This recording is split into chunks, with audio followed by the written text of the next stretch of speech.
Salangpur BAPS મંદિર ખાતે સંસ્થાના આધ્યાત્મિક વડા મહંત સ્વામી મહારાજની પાવન નિશ્રામાં વધુ એક ઐતિહાસિક ભાગવતી દીક્ષા સંત દીક્ષા મહોત્સવ અત્યંત ભક્તિભાવપૂર્વક સંપન્ન થયો। આ ઐતિહાસિક પ્રસંગે 33 નવયુવાન સુશિક્ષિત પાર્ષદોને મહંત સ્વામી મહારાજના વરદ હસ્તે સંત શિક્ષા પ્રદાન કરવામાં આવી હતી। આ 33 યુવાનોએ 2 વર્ષ પૂર્વે પાર્ષદી દીક્ષા પ્રાપ્ત કરી હતી। આનની છે। મારું નામ અવનીબેન નિમેશભાઈ પટેલ છે। અમે ગાંધીનગરથી આવ્યા છીએ અને આજે આ ભાગવતી દીક્ષા મહોત્સવમાં મારા દીકરા અક્ષરને એટલે કે એમનું નામ વ્યાસ ભગત અને અત્યારે એમનું નામ શાસ્ત્ર કુશલ સ્વામી પડ્યું છે, તેમની દીક્ષા પ્રસંગે અમે આવ્યા છીએ અને અમના હૃદયમાં ખૂબ જ આનંદ થાય છે। તેઓ કોમ્પ્યુટર એન્જિનિયર કરેલા છે અને તેમણે 14 વર્ષની ઉંમરે 1400થી પણ વધારે પુસ્તકોનું વાંચન કરેલું છે।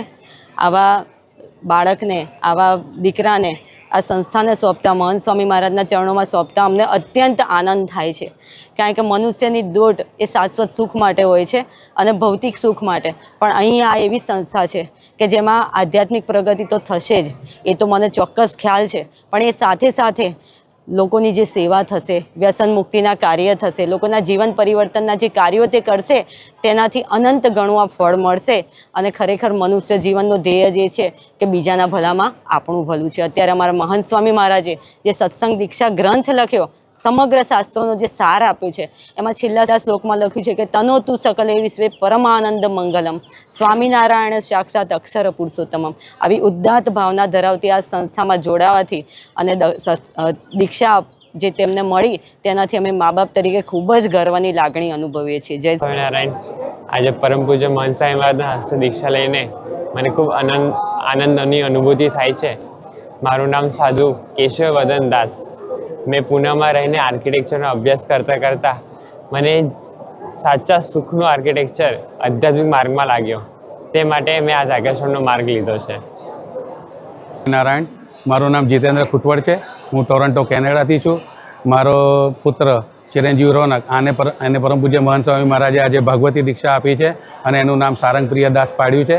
એ ચિરંજીવ રોનકે કેનેડાની પ્રતિષ્ઠિત યોર્ક યુનિવર્સિટીમાંથી બેચલર ઓફ એકાઉન્ટિંગ કરેલું છે અને સાથે સાથે એ ક્રિકેટમાં પણ બહુ જ આગળ હતો। ટોરન્ટો ડિસ્ટ્રિક્ટ ક્રિકેટ એસોસિએશનમાંથી એ ઓફિશિયલ મેમ્બર મને મેચો રમતો હતો અંડર 19માં। એને 4 ટ્રોફીઓ પણ મળેલી છે। એકવાર એણે ઘરે મારી અને મારી પત્ની સામે એને અધ્યાત્મ માર્ગમાં આગળ વધવાની ઈચ્છા વ્યક્ત કરી અને મેં અને મારી પત્ની એને સહર્ષ રજા આપી છે। આજે એના ફળ સ્વરૂપે આજે પરમ પૂજ્ય મહંત સ્વામી મહારાજે ભાગવતી દીક્ષા આપી છે। અમારા અહોભાગ્ય છે। મારું નામ સાધુ નિર્મલ સ્મરણ દાસ છે। હું 21 વર્ષ કેનેડામાં રહ્યો હતો અને 21 વર્ષ બાદ મને ખ્યાલ આવ્યો કે સાચું સુખ તો ભગવાનમાં જ છે, તે માટે મેં ત્યાગાશ્રમ ગ્રહણ કર્યો। સ્વામિનારાયણ ભગવાનની જય।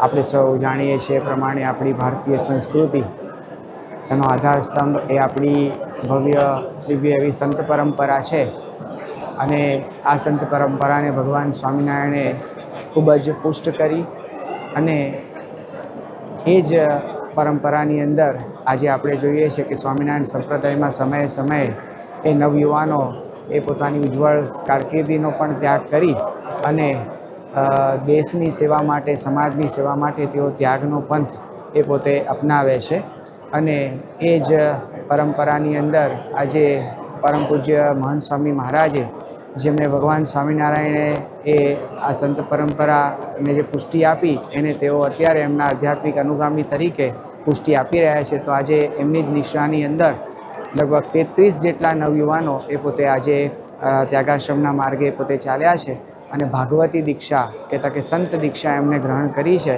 જેમાં 4 જેટલા યુવાનો તો પોતે કેનેડિયન સિટીઝન છે અને એ પોતે ઉજ્જવળ કારકિર્દી પણ ધરાવે છે। આજે ડૉક્ટરો પણ છે, એન્જિનિયર્સ પણ છે અને ફાર્માસિસ્ટ પણ છે। તો એ બધા જ અહીંયા આગળ હવે દીક્ષા લઈ અને અહીં સારંગપુરમાં ચાલી રહેલ સંત પ્રશિક્ષણ કેન્દ્ર જેની સ્થાપના 1981માં પ્રમુખ સ્વામી મહારાજે કરેલી છે, તો એ પણ સંત પ્રશિક્ષણ કેન્દ્રમાં અમને દીક્ષા પૂર્વે પણ તાલીમ લીધી છે અને હવે દીક્ષા બાદ પણ 2.5 વર્ષની બીજી તાલીમ એ પ્રાપ્ત કરશે। સેવા, તપ, જ્ઞાન, ભક્તિ વગેરેની પુષ્ટિ પામી અને પછી સમાજની સેવાની અંદર એ બધા જોડાઈ અને સમાજનો ઉત્કર્ષ થાય, નૈતિક, આધ્યાત્મિક અને સાંસ્કૃતિક ઉત્કર્ષ સમાજનો થાય એ હેતુથી આ સંતો